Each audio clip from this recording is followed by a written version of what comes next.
விடியா திமுகவுக்கு வாக்களிக்க மக்கள் தயாராக இல்லை என்று அதிமுக தலைமை நிலைய செயலாளர் SP வேலுமணி தெரிவித்துள்ளார்.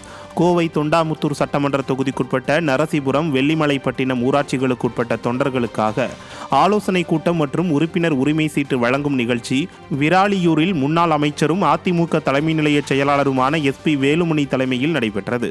இதில் கலந்து கொண்டு பேசிய அவர், திமுகவுக்கு வாக்களிக்காவிட்டால் மகளிர் உரிமை தொகை 1000 ரூபாய் நிறுத்தப்படும் என்ற வதந்தி பரப்பப்படுவதாக குற்றம் சாட்டினார். அது மக்கள் பணம், அதை யாராலும் நிறுத்த முடியாது என்றும் அவர் தெரிவித்தார். திமுகவை போல பாஜகவுக்கும் வாக்களிக்க மக்கள் தயாராக இல்லை என்றும் கூறினார்.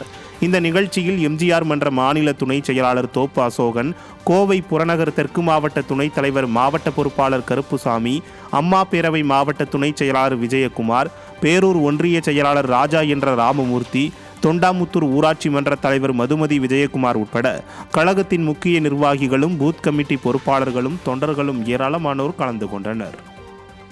பாரதிய கட்சிகள் ஓட்டு எப்படி ஓட்டு போனது தெரியல. இப்பதான் ஓட்டு போட சிந்திச்சிருப்பாங்க, எதுக்கு அந்த போட்டோன்னு சொல்லி. அதே போல திமுக ஓட்டு போறதுக்கு தயாரா இல்லை. ஏன்னா திமுக 3 வருஷம் எதுவுமே பண்ணல. இதுவரை எல்லாமே நம்ம தான் பண்ணிருக்கோம்.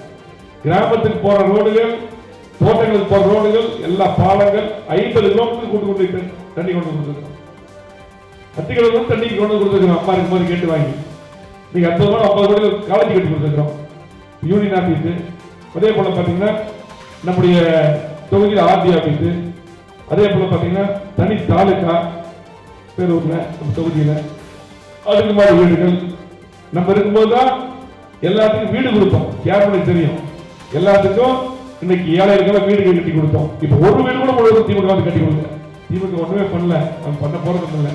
மீண்டும் விடுபட்ட திட்டங்களை எடப்பாடி முதலமைச்சர் கண்டிப்பா 2026 வருவார். இந்த 1000 ரூபாய் கொடுக்குறாங்கல்ல திமுக கொடுக்குறது, அதெல்லாம் நீங்க வந்து உங்க பணம் தான். சொத்து வரி எவ்வளவு கட்டுறீங்க, கரண்ட் பில் எவ்வளவு கட்டுறீங்க, அதே போல டாஸ்மார்க்ல வரி அதிகமாயிட்டே இருக்கிறான். இதெல்லாம் அங்கதான் போகுது. அதெல்லாம் உங்க வரி பணம் தான் உங்களுக்கு திரும்பி வருது. ஆகவே இன்னைக்கு பாத்தீங்கன்னா திமுக வந்து அவங்க வீட்டுல இருந்து கொடுக்கல. நிறைய பேர் திமுக வீட்டுல கொடுக்குற மாதிரி சொல்லுவாங்க. அதெல்லாம் கிடையாது, உங்க பணத்தை கொடுக்குறாங்க. அதை நிறுத்திடணும்னு சொல்லுவாங்க, நிறுத்தவெல்லாம் முடியாது.